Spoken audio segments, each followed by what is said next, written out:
Hi, everybody. Welcome to another expert hangout with Academy of Handmade. Today we are talking with Karina of Crow and Arrow. They are representatives for people in the sales and the stationery industry. Hi, Karina. Hey, and it's Crow and Canary, which I know you know. So Did I say that? What did I say? Crow and Arrow. That's okay. No worries. You know, we have a member that's Crow and Arrow, and that is why I said that. No worries. Yes, just to minimize confusion. No problem. Can you go ahead and just explain a little bit about yourself and how you got in this business and kind of what your business is? Yeah. So I started Crow and Canary going on 10 years ago this month. So I just started as a single sales rep. I was working with just one manufacturer to begin with. And then just in a few months' time, started bringing on more paper people. That's kind of my focus is stationery and cards. And we also do some gift items, but we're really enmeshed in the paper world. So it was just me, and I was doing kind of the West Coast territory myself for a couple years. And then over the last 5 years, I brought on reps around the country. So we are really kind of old school salespeople in the sense that we are making appointments with retailers, going to the store, showing samples, showing catalogs, writing orders, and then delivering those orders by email or fax to the manufacturers that we represent. So yeah, that's kind of the really condensed version of it, but there's a lot more nitty gritty, which I'm sure we can get into as much or as little as you guys like. Okay, yeah. So can you explain then, so you represent paper. Is there anything different in the paper world versus the other, like more, I guess, like it would be like gift world? Like what does the sales rep landscape kind of look like, and is it different for different industries? So for us, it's just that we'd experimented, and I tried jewelry or bath and body type products, candles, etc. And some of it was just kind of too far off the beaten path. It would mean that if I'm calling on a general gift shop, that's great, but with things like jewelry, it would require that we have to kind of expand our reach in terms of the type of accounts and retailers that we're working with.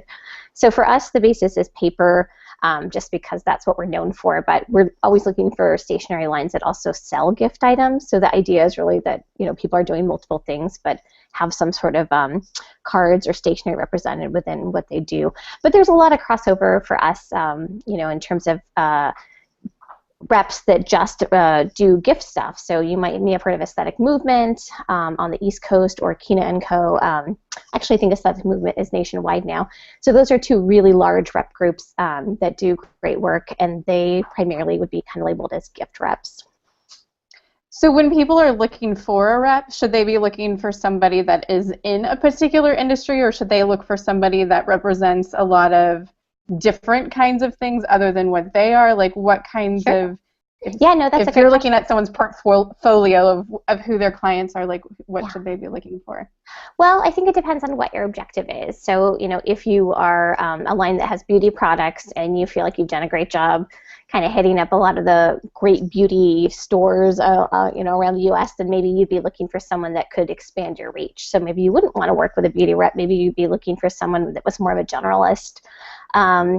For us, the stationery world is fairly small, so we just have a handful of competitors that do what we do. There's, I can count on my hands the number of paper reps that exist. So, we get quite a few pitches and a lot of outreach because there are so few of us. But, if you have a product that's a little fringier, I'm trying to think of something that would be a good example. If you have a product that you're not quite sure where the category is, which we have people pitch us for those type of things a lot, like, well, it's a game, but it works in gift shops, we sell to bookstores, then really it's going to be experimenting a little bit independently. So trying to figure out where you're having the most success with wholesale accounts, because you're really going to want to do some of that legwork before you're approaching reps, meaning that you want to have a few stores under your belt, you want to get an idea of what your best sellers are, and get your pricing down, etc., before you're approaching reps anyway. So I think that kind of goes hand in hand to that question, Sharon. Got it. Thank you. So when someone is looking, like, when is someone kind of usually at the point when they know that they would probably need some sort of rep? Like, Sure. when in their business are they like, yeah, I need to get someone now? Yeah. Definitely. Well, sometimes I joke that it's at that point where you are just like juggling too many things, like you're wearing too many hats, and particularly if you're the designer and owner of the company, then probably your biggest focus should be designing and producing new products. So you can't also be the bookkeeper, the sales rep. You can't wear every hat, do all the production yourself. So really, it's at that point where you've already done a little bit of the nitty-gritty work yourself, and you're finding that you really have to shed some of those roles. That's one good position. And additionally, it's when you're at a point where you're seeing some successes, you're finding that it's working. You've gone through some of the issues that a lot of preliminary manufacturers go through. You figured out the pricing, like I mentioned before, or maybe there's issues with packaging. So you've had that opportunity to kind of refine some things. And once you've gotten to that point, you feel really confident in your pricing. Your catalog looks 100%. That's a great time, and it goes hand in hand with that the momentum that you'd be seeing with retailers when you're really starting to get more inquiries, and it's probably time to pass it off. So if somebody is looking to get a rep, would that mean that should they already really have like their wholesale game nailed down? Like, I realize wholesale is like a very difficult beast to sort of figure out. Totally. So where should someone be at in that? Or when they go to the rep, will the rep be like, let me help you with those line sheets? Yeah, it really depends on the rep, but I would definitely give you the advice that you have some experience with wholesale before you're seeking out reps, because once again, that's going to inform everything. So if your prices are off, your minimums are off, if you have kind of skewed expectations about how wholesale works, if you're not willing to be flexible with accounts, when we sign with new lines, we ask that they're flexible in terms of extending credit. So we have to accept a lot of net 30 payments within our industry. Other things that come up are, just the idea that you understand ship dates. Not all orders for any sort of wholesale manufacturing line are going to be ASAP. So getting the idea that if I send you an order that's supposed to ship 2/1, that you don't jump the gun and ship it right away. So just kind of some of those basic things that come with wholesale, which anybody that has done it for a short period of time gets up to speed fairly quickly. But I don't really know any reps or rep groups that would be looking to work with someone who had absolutely no wholesale experience, unless their product was so different and blowing it out of the water. But that would be an exception, I would say.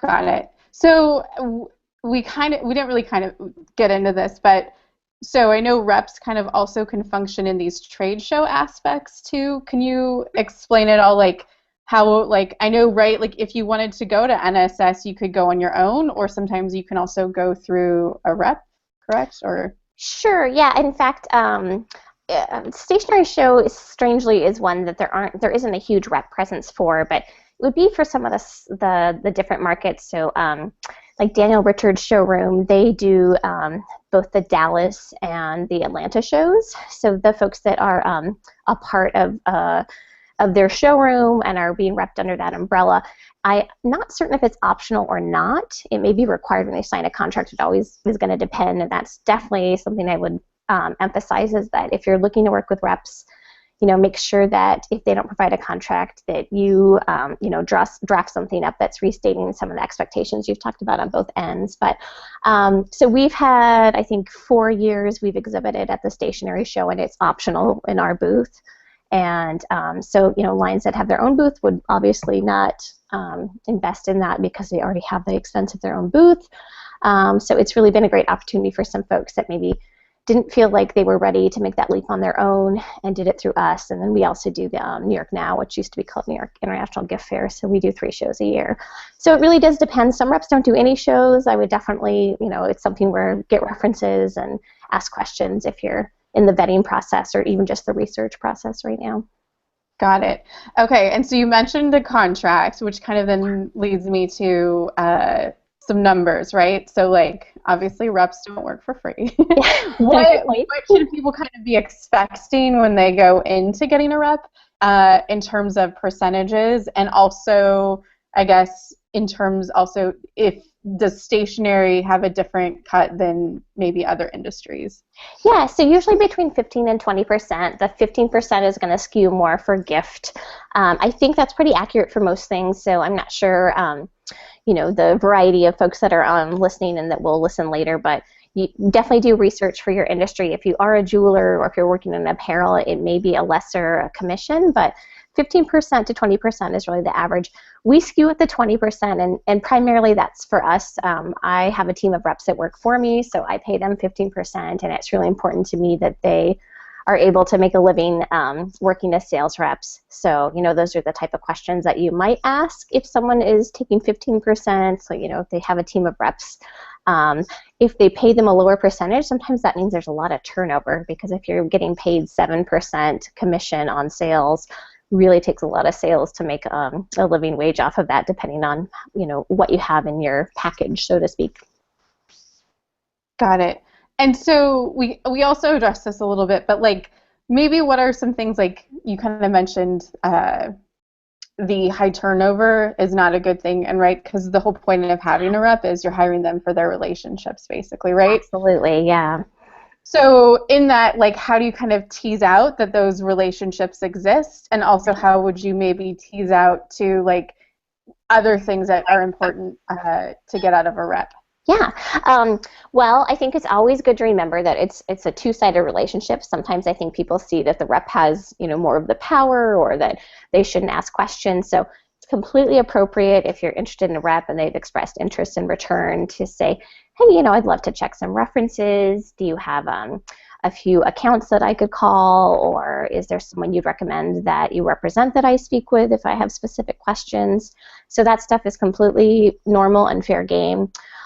You can also ask kind of ballpark questions in terms of, it's always hard for us to answer this, but we completely understand why people want to know, like number of accounts you might expect to open within a certain given period of time, or what's sort of the range of volume of sales for your upper end and middle end manufacturers that you're already working with.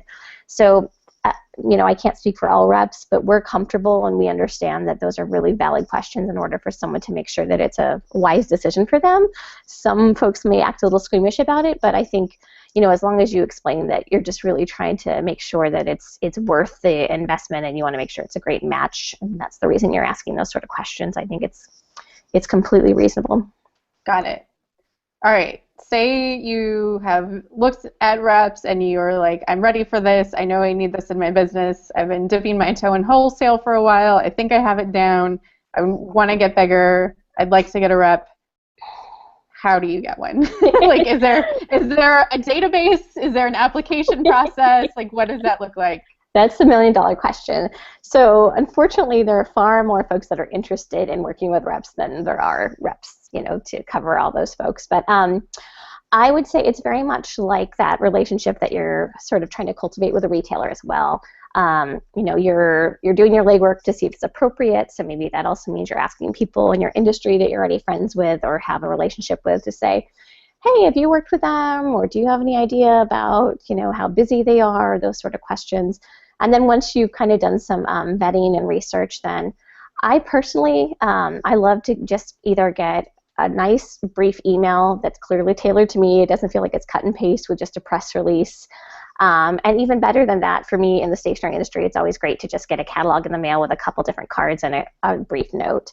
But, if you're someone that has a higher end product, I know that's not always possible to send product samples, but paper catalogs are huge. They're still something that we're really very much utilizing as sales reps who use those sales tools all the time. So keep that in mind. If you don't have a paper catalog and you don't plan on printing one, particularly if you're going to work with a rep, that could be an impediment. So just approaching them, stating your interest, and also coming up with some reasons as to why it would be advantageous. So, things like, our line has grown this much in 12 months, or, we've also been picked up by this big box retailer, and we've gotten reorders from these accounts, these brick and mortar accounts. So, just really brief kind of demonstrations of success. And I also sometimes find it interesting if someone will mention some of the stores they work with in the territories that we work in, because that can give us an idea if it's a good match. Because if they're working with stores that we know are, don't have the same sort of price points of the products we sell, that's good information for everybody, right? Like, well, that's not what we do. There's a market for it, so you might try someone else. So just to kind of briefly recap, but reaching out via email or via snail mail with a catalog would be an excellent first step. And then make sure that you plan for some follow-up. My best intentions are always to get back to everybody, but depending on how busy of a season it is, that doesn't always get prioritized. So if I hear back from someone that I haven't gotten the time to reply to, then I very much appreciate that tenacity. It demonstrates to me that they're well organized, and even if I'm not looking to pick them up right then, it's just a good sign. It's something that would reflect positively. Right. Well, my background is in PR, and I always try to tell people there's a difference between like a follow-up email or two and I'm stalking you on the internet. Like there's a Totally. different, like, a follow-up email isn't bugging someone. Like, people are Yeah, legitimately busy. for sure. But along those lines, so in PR, right, like in sending stuff to editors, most of the time you're kind of discouraged from sending actual physical mail. Um, but for you, you mentioned that you actually do like that, so that is a good move to kind of demonstrate that there is the physical product that you actually need to go out in order to sell. Yeah, and for us, again, it's not just about the product. It's also about seeing the way that you package products, because we want to know that you know how to package a box. Just the way that you're going to approach us, your writing style, all those small things. Because ultimately, this is a relationship game too. So if you're presenting yourself in a positive way, that's just another plus for you. Or like, oh wow, they put together this great box. It was well branded, and they really seem to know what they're doing. And so that means it's going to instill some confidence in us that when you're sending things to buyers, once they place orders through us, things are going to look great, and we love knowing that. Got it. That's really good to know. I didn't expect that actually sending the catalog would be such a key piece, or sending the Yeah, product. it can definitely help. Um, all right, so say you actually found a rep, they actually want to work with you, you're on board. What can you kind of expect? And I've heard different people have gotten reps and who have said like, oh, I'm not going to charge you anything up front, but when I sell your stuff, I'll take the commission, and then it's been like months and they haven't had anything. Right. How how do you manage that relationship? How do you know it's like time to cut stuff? Like, how bossy can you be with a rep? Yeah. And I think once again, it comes down to communication. For us, we try to really set expectations out the gate. Unless it's our slow season, which is literally like 2 weeks in December, we are always going to have orders for someone right away, barring that there's some natural disaster in our area, I guess. So I would have concerns about that, and I would probably try and build that into my talk beforehand so that you kind of have a safeguard in place in case you aren't seeing the results that you're hoping for. So trying to get an idea from that rep of saying, well, once you get my products in hand and you're on the road, do you think you're going to see some orders right away, or what does that usually look like? So then you can kind of come back, and it isn't a tisk type of thing. It's just saying, hey, so are you getting feedback that I should hear about, or I'd love to get an idea of how people are responding. So we definitely maybe give people a couple weeks to start selling that product, but check right in and find out what's happening. And then from there, if you're getting some reasonable feedback, hey, we had a snowstorm in our area and we're just not making appointments right now, or something that makes sense to you, give it some more time. If you have some concerns, you might just at least internally put a little calendar on that to say, I'm going to check back in a month, and if there's not a lot of action, then maybe it's time for me to move on. Because the way a lot of contracts are written, ours included, is that you would be paying wholesale commission for anything in that territory. So if you're not seeing any orders coming from the reps, and yet you're potentially getting orders directly from accounts, that's obviously not going to be a long-term winning situation for you. So thinking about that as well. Got it. I know this is a little bit more big time, but there are lots of brands. I know Emily McDowell. I know the girl that runs the Emily McDowell wholesale side of things. And they're managing multiple reps, right? Yeah, and direct accounts. So what does that look like to manage multiple reps? And when do you usually see like, oh, I need to maybe grow out of this person and add another person, right? Because then it feels like, oh, is there weird competition with all the reps? Like, how do you deal with that in a correct way? So you mean from the manufacturer side, how would they deal with that? I Yes. think that that's something that, because that would be a much bigger team that was having a conversation, it wouldn't be a solo or a duo, looking at where the territory is. So, for us, we have reps in New York and LA, so you can imagine we have a ton of accounts there. Whereas, my rep in Virginia is never going to do the volume that my rep in New York does. So you have to make sure that those comparisons are on kind of equal playing ground.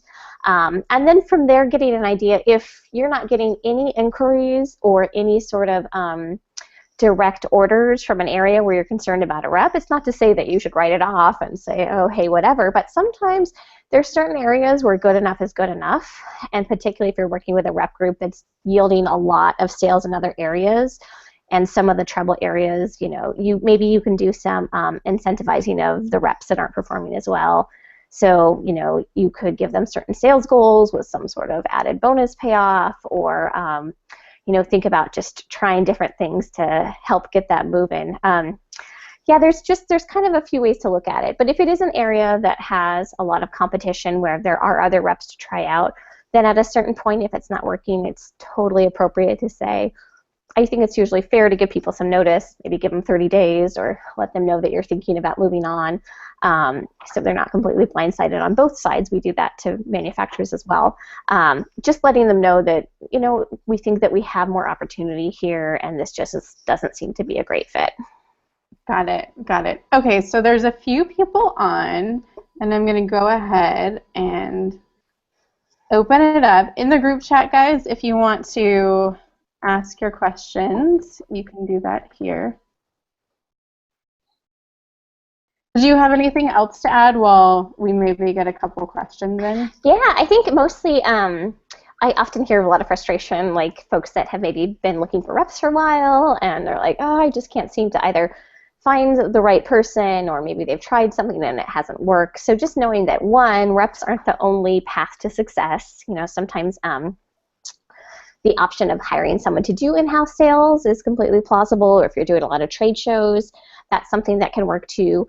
And the other thing is that sometimes the reps come later. Maybe you're putting out a lot of feelers and you're not getting a lot of response, and then your line grows enough in which suddenly you'll have the reps coming to you. Got it. So I'm just trying to... Oh, maybe you'll read that out loud. Is the commission in perpetuity of the account or based on the first order? So it really just depends on the rep you're working with. Like I mentioned, it is in perpetuity in terms of the length of the relationship. So for us, whether we open the account or not, we get paid for orders in our territory. But for us, we're really working in, we don't find that that's typically an issue, because the idea is that we want folks to hand those accounts off to us so that we can do that work for them, and we can make bigger orders, and we can see more frequent orders. So it becomes an issue when you see that maybe an account's being opened but not managed, and reorders aren't coming in, or you're seeing a lot of direct orders without any follow-up. That's where things get a little trickier. I was going to say that's kind of the beauty of the rep, right? Like it's one thing to open an account. It is one thing to keep that account open and keep dealing with the store and asking, like, hey, do you need more product? What's going on? Well, and the nice thing, the reason that people want to work with reps is because it's that one-stop shopping mentality with a rep, right? So we're there and we potentially have 20 different lines. Sometimes we're meeting with buyers from 3 to 4 hours at a time, and they're just cranking out the orders and getting stuff ready for a season. Whereas when you're just one person, it's much harder to get a response with a certain type of store. Michelle from 4-Letter Word Card says, generally how many accounts, i.e. sellers, does one rep deal with? That's another one. I can't talk about other reps. I'm not quite certain. I know that there are 6 of us within my small rep group, and we have about 800 active accounts. And obviously not every single account buys from every single line, so it doesn't say that our manufacturers each have 800 accounts from us, but that's kind of that's our scope right now. But we're always looking to grow. We do the trade shows, and we're constantly bringing on new accounts. Got it. And so Shauna from Sucreole said, is there an upfront cost or just a percentage of the sale? That's a great question. In my opinion, there really shouldn't be any upfront costs unless there is a showroom involved, and that sometimes can be negotiated for smaller manufacturers. So we take commission on orders paid, meaning that if a store here in Portland, Oregon wrote an order with me, and then later they didn't pay, or they canceled it, that would mean, of course, you don't owe any commission to my company.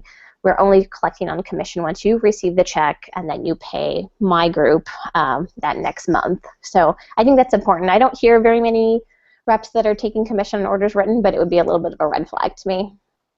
Got it. Got it. Were there other questions, ladies? I feel like I had a question, and then I feel like it left me. You mentioned the importance of follow-up. Should that be via email or snail mail? You know, I think just for the ease and sort of, especially if you sent a package, then an email follow-up is totally appropriate. And I would even say you could send a couple follow-ups if need be. And I know Sharon spoke to this idea. So I always, I think it's important that you're adding value. So the first time, of course, hey, wanted to make sure that you got my package. We'd love the opportunity to work with you, you know, a couple lines like that. So then maybe the second time, if you're reaching out via email, you're adding some sort of value in that you have new cards. Or, sorry, I'm speaking very specifically from my industry, you have new product to talk about. Or you have a sale, you know, maybe you're offering free shipping or some sort of incentive to buy. But going forward, after you get that one sort of freebie, just to say, hey, just want to make sure you got that. But going forward, I would say make sure that you're incentivizing them to reply by offering them something they want. Yeah, would that even cover something like I've recently updated my line sheet, here it is, or we recently expanded our stockist list, here's more stores? Would those sort of be, okay. Totally agree. Okay. So Michelle said, is someone ever available to limit how many wholesale buyers they sell to? I'm guessing she's one, okay. Oh yeah, please help interpret. I'm guessing she's wondering if you were with a rep, if the rep would be limiting how many buyers. So the only thing I can think of is, and maybe you can clarify, in terms of like exclusivity in a certain neighborhood or saturation, is that the question? I think she's typing. Looks like she's typing. As in, if I was able to put a cap on how many stores or orders come in at a time. Sorry, that wasn't clear. Oh. Basically, like she wants to not get overloaded. Yeah, no, I'm glad you asked that question because that is one of the things in which you know if you're ready for a rep, in which you're able to scale. So I can't speak for all reps everywhere, but we are not in the business of checking in to see if you can fulfill an order. We're always going to assume that you can. I mean, there are certain things, of course, where if you're out of stock of something, we totally understand that and we can accommodate that. But just saying that I have too many orders and I can't fill them all, that usually wouldn't fly, you know, because that's just not the standard. Well, it's not fair to the relationship, right? Like if someone's working on commission, they want to sell as much as possible, so you're very much limiting their income by not. Exactly. And it just doesn't look good if we're in an appointment and we say, oh, you know, they're not actually taking any orders right now. Like, wait, what? She says, for me, I embellish most of my cards with glitter. I can do 100 to 150 cards a day, but at some point, I imagine it could get a little crazy.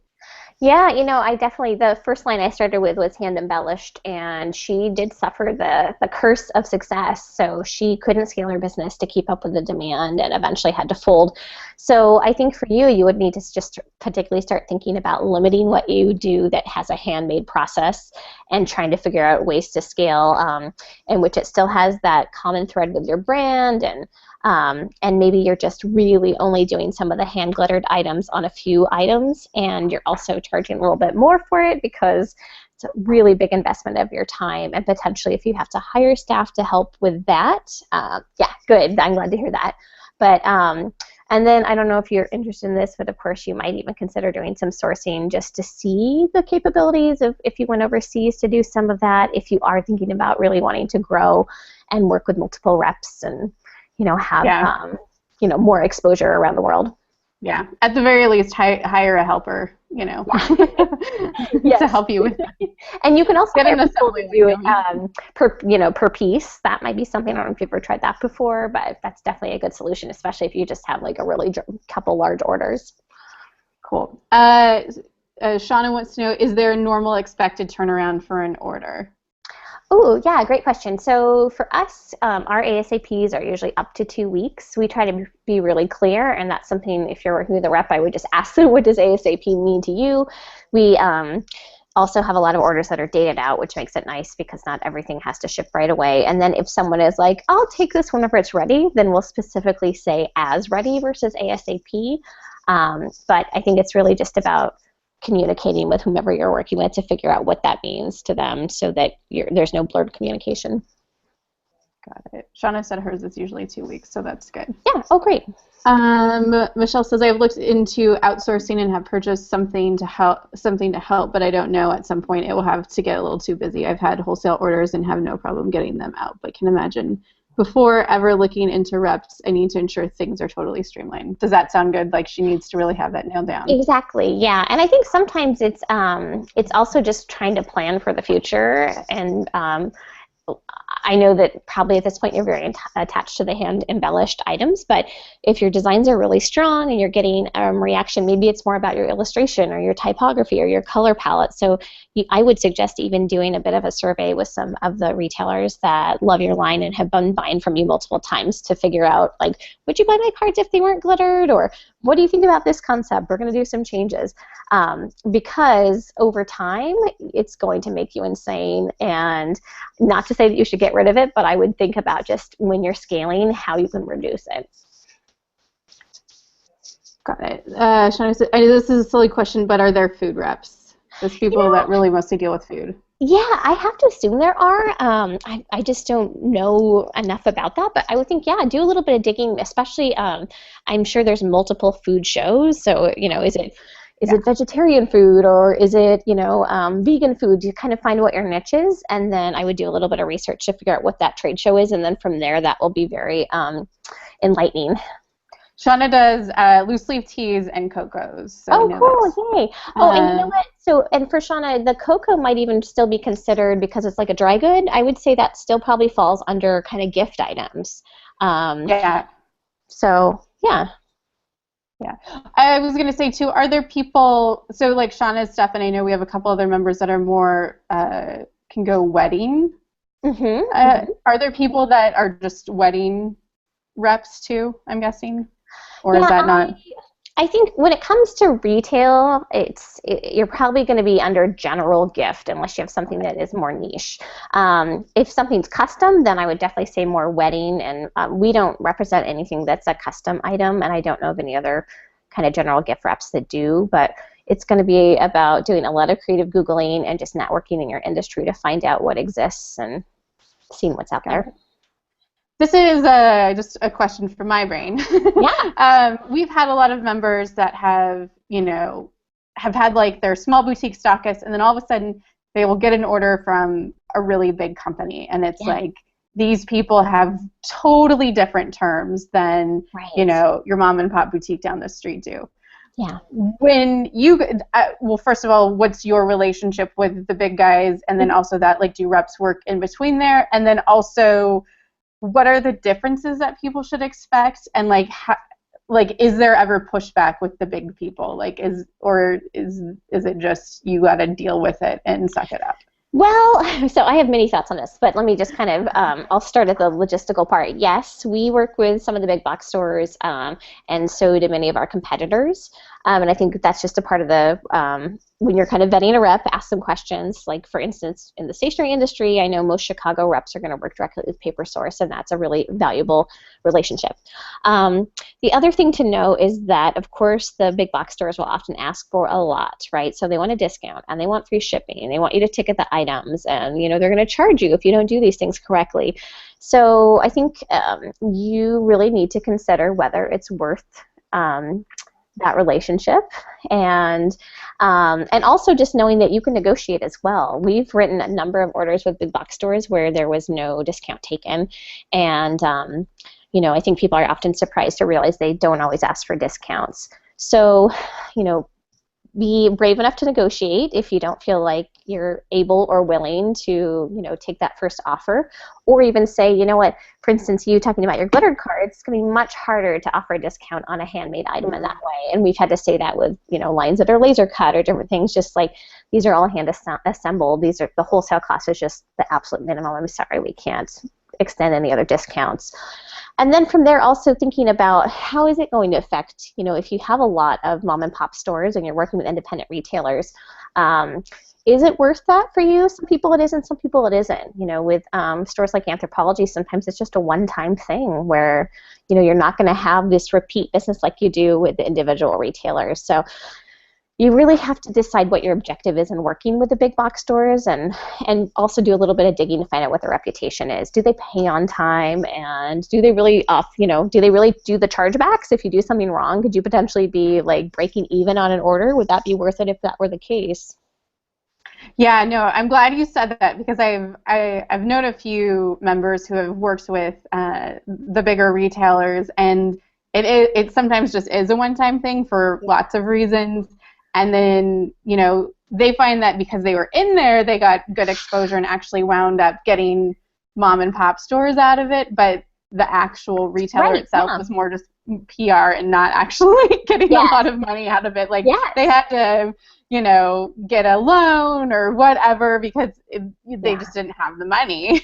Absolutely, it's common. Yeah, so think about that, and then particularly if you already have a big presence with independent retailers, it could be an alienating thing for them sometimes too. I mean, not to say that you shouldn't do it, but I think that just looking at both sides is always wise. Got it. My one last burning question is, do you have any relationship, or do you ever scout or look at Etsy wholesale, or have anything experience in your world, and how does that fit into everything, I guess? So just specifically with Etsy wholesale? Yeah. At this point, it's had very little effect on us. I don't have access to it other than like someone just sending me a link to their shop, so I don't have a login or anything. And we definitely have more people ask now when we bring on new lines, like, what happens if we get an Etsy wholesale order? And they've been so minimal that it hasn't been a problem at this point. But, it seems like it is an interesting platform. I'm just interested to see if there'll be a saturation point, because right now it seems like it's more of a curated marketplace, much like Etsy was at one point, and the type of buyers we work with really want, very specific high-end materials that if it starts getting flooded with a bunch of stuff that just doesn't fit their aesthetic, I think it's going to be a harder platform. Yeah, it's going to be harder to navigate, which I think that was my opinion. Like I was like, the whole reason they launched Etsy wholesale is like it's basically a curated version of Etsy. Right. Yeah, exactly. So what things would you suggest for someone who is doing wholesale but wants to reach out to more stores if we are not ready to hire a rep? What are some helpful things you can suggest to someone being their own rep and reaching out to stores? Yes, definitely. So once again, I would consider doing a tiered mailing. So, maybe you have your top 10 or even fewer than that list of wish list stores that you think you really want to be in, or just, that would be a great match. And I would send them a well-branded package. So this is very specific, but it makes a big difference. Like, make sure that there's something interesting about the box or whatever it is, so that when you are doing your follow-up, you can say, oh, it was the hot pink polka dot box, or something that really brings it back and is in line with your aesthetic. That's a great way to do it. And then from there, it can be really simple, just doing a mailing with your catalog and one sample, and then maybe your third tier is just an oversized postcard that shows some of your product and a link to your online catalog. And if you don't have a catalog yet, don't let that stop you. Maybe then you are just reaching out to people via email with a MailChimp campaign or some other platform like that, just letting people know, that you have new products, finding ways to add value and reach out to people over and over. It's the tenacity of that will get you there. Got it. Yeah. So how many people should probably be, what would be like a good amount of stores to have in that first tier? I think when you're first really doing that outreach, I would go under 50. So really try and tailor it and do your research. And that also means that you're going to call stores and say, hey, I'm sending a catalog. Can you please tell me the buyer's name? Which is a little bit scary, but you don't want anything directly from them, so they're usually willing to give it to you. But you want to make sure it ends up in the right hands. And then you have that name for the follow-up as well, which can go a long way. Oh, good. Good to know. All right. Well, I think we can kind of wrap this up now. Is there any final thought that you wanted to add, Karina? I think the main thing is just, once again, tenacity, whether that's with working with reps or working with retailers. you're gonna face some rejection, you're gonna hear some just crickets, and that's okay.